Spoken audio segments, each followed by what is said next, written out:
It's such an honor to be able to spend some time with you today. I have just a few minutes to tell you about the United States Fire Administration. Hopefully some of you have heard of it before. Firefighters in the room, I'm holding you accountable, but for others you may not have. The U.S. Fire Administration was actually developed in 1974 in the Fire Prevention and Control Act at that time. That report, or that act, came about on the report of the America Burning Report. If you've never heard of that, it's worth a read, because it reads as if it was written last week, not 50 years ago. But when we were designed in that 1974 Fire Prevention and Control Act, it was set forth that we would have four primary missions. And those missions are firefighter training. We added EMS to that in 2012. Research, and primarily research on technology, the National Fire Data Center, and community risk reduction. All of that fits very well in the conversations that we are having today.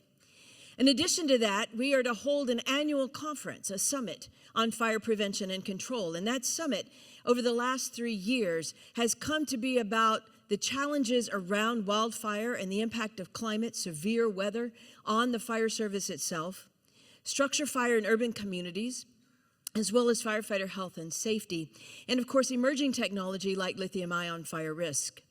And so in that space is where we primarily spend our time.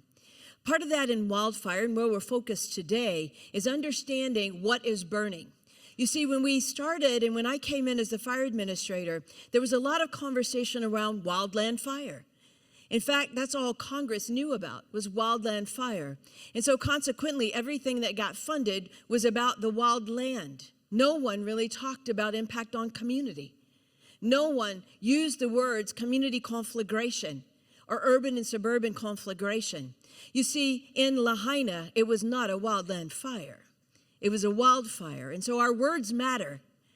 We don't call everything wildland fire. We call it wildfire, and then you decide where is it burning and what's burning.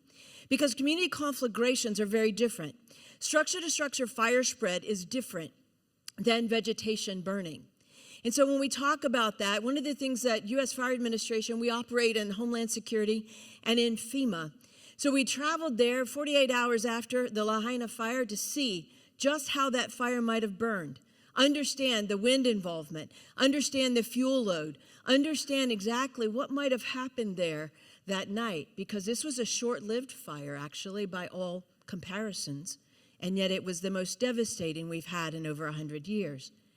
And so in Lahaina, though, a year later, we go back and we make sure that resilience is being built in. Now, I've been there many times between those 12 months to make sure they had the resources, the firefighters had the resources they needed, not only for their own mental health and to recover from this, but many of them lost their own homes. And so we focus on our people as well and understanding what they do on the ground, making sure that they have a next and a beyond the incident. And so as we spend time in that, we brought technology to the table. We partnered with our partners over at Homeland Security Science and Technology to bring new AI-enabled wildfire sensors. Now, these are sniffing sensors, not optical sensors. And so they can be a great complement to, you heard earlier about Alert California and the camera system that is there. You see, all of these tools in collaboration give us some real solutions. So we have to think about that, and I want you to think about that as you carry on with your technology. Maybe one piece helps, but together we can leverage and get synergy and have real change. One of the other things that we're looking at in the fire administration is understanding fire risk. Now, you might think, well, we can have a fire risk index. We know what a wildfire risk index is. Well, you do in the vegetative space. In fact, Lockheed Martin, Deloitte and Touche, they've all been working on wildfire risk. But once it hits the built environment, no one has calculated a fire risk index for the built environment. And so this is a space that we're spending a lot of time. How do we calculate risk once that fuel load changes? Once we have structure fire spread, and what about the contents of those homes? Think about how much you have in your home that's fuel load. Do you have lithium-ion battery products? Well, there's a host of them in this room right now. So how much of a fuel load do we bring to the table? You know, in Lahaina, one of the things that you might not know is that wildfire not only killed 102 people, but There were so many lithium-ion battery products, from the solar panels, the BESS systems, the battery energy storage systems, the electric vehicles, the micromobility. There was so much lithium-ion technology in that wildfire that we could not start debris removal until all of that lithium-ion battery technology was harvested. The batteries were de-energized because many of them had stranded energy, and that's explosive, and then they had to be crushed and packaged to taken off the island before we could start debris removal. You see, these are things in wildfire that we hadn't thought about before, and how technology makes a difference, why we need a fire risk index. Something else we're working on is helping people understand where they live. Now that sounds a little silly, doesn't it? But helping people know they live in a fire-prone land. You know, we talked to the Weather Channel, and the Weather Channel tells us that they've done some surveys, and about 70% of the people across the United States don't know what county they live in. Now, if we are doing red flag warnings, and we're doing even tornado warnings, right? And you don't know what county you live in. Now, they know the city, but they don't know the county. So we have to think about how we do these things. And so teaching people where they live. Are they in an interface? Most people don't even know what that means. And so we've built, working with Esri, we built new engagements, new tools to help people understand, do you live in a fire-prone land? And we have that mapped out across the nation. And what about ember spread? You see, when it hits the built environment, now we've got a different kind of ember spread. And so do you live in a projected area of historic fire that had significant ember spread? So these are tools that we're bringing to the table and to the understanding, because there's not enough firefighters in this nation to take care of this wildfire problem. And government certainly can't police everyone's property, so individuals must understand. They have to understand and create defensible space. So I get in the field as much as possible with our firefighters. And a lot of the firefighters are seeing, and we're being able to see, and if you look in the top left of this slide, you'll see what defensible space looks like. Because everything around that home was charred, black. And yet the defensible space, that home wasn't touched, nor were the horses on the property. You see, that's what it looks like. Now, some people say, well, I moved to California or wherever because I like the trees. Well, your house is probably going to burn then. These are kind of things, because we're building homes not to code. As long as we have the vegetation around your homes and we don't do some very, understood scientific measures like building codes and fire-resistant materials, then this is going to continue to be a problem. We're also building technology to monitor the fires. We work very close with our partners at the NIFC, the National Interagency Fire Center, both the Department of Interior and the U.S. Forest Service, and we combine our data.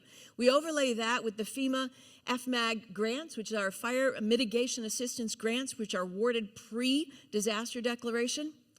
And so these grants, so we know we have an active dashboard about where all the fires are, just like the NIFC, plus the information on FMAG awards. We're also training firefighters. Now, if you've been watching the news in the last few days, you know we've had some significant fires in Connecticut and New York. I talked to the firefighters in Connecticut, been on the job 30, 40 years. They have never responded to a brush fire. They don't call it a wildfire there, they call it a brush fire. But it's the same thing. And so we have to train our structural firefighters now to be prepared to respond to this threat. And so we're doing just that. Another thing that we're working on is evacuation planning. You see, we do evacuation today, but the problem is we're not doing it consistently. Every event depends on the local jurisdiction that's calling the shots. Now, there's some basic line protocols, of course. But the states even are different. Do we have ready, set, go? Do you have 1, 2, 3? Do you have red, yellow, green? Which one are you using? And if you're a visitor traveling to that other place, what are they using? And how do you know what to do?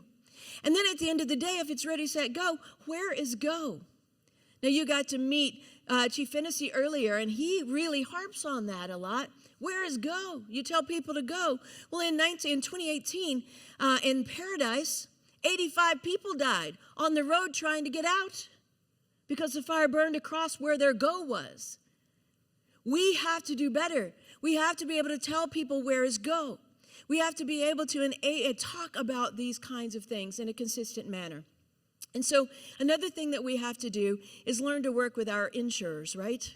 I heard a few comments about this just a few moments ago, but we're engaged with the large scale and the main association for all the insurers in the nation to have this conversation. And what they're realizing is that they've been treating symptoms by canceling, by not renewing, but they need to get to the root cause. So how do they help us turn some levers to get people to mitigate their properties so that we can have insurance and so that we can move forward in that space?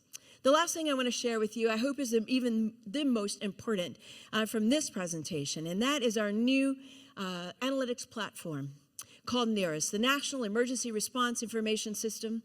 We launched on November 4 this year. Now, all of you with satellite technology or any kind of data feeds, we're waiting. We're ready to receive your data. We're ready to couple it with our data about emergency responses and risk and all of those things that you can bring to the table, because this is a data fusion system. It's an intelligence platform. It's to turn it around into decision insights for our local leaders, for fire chiefs, for mayors, for governors, those who can take what we can now give them in a form of intelligence and understand. Do you have enough resources to handle the risk environment in which you live and that you're responsible for in that community? And so NERIS is where we're going to take it forward. So we've onboarded 165 departments. We'll add another 500, and we'll ultimately onboard 27,000 fire departments across the nation through 2025. And so we continue to exponentially ramp up the onboarding process. And so I hope you're excited about that. We've positioned to take any kind of feed via APIs, multiple APIs, in an open source. So in our 50th year, since 1974 to 2024, we are leaning in, and like you, hoping to change the trajectory of wildfire. I want to thank you all for what you have been doing, what you're going to do, because if not us, then who? Thank you.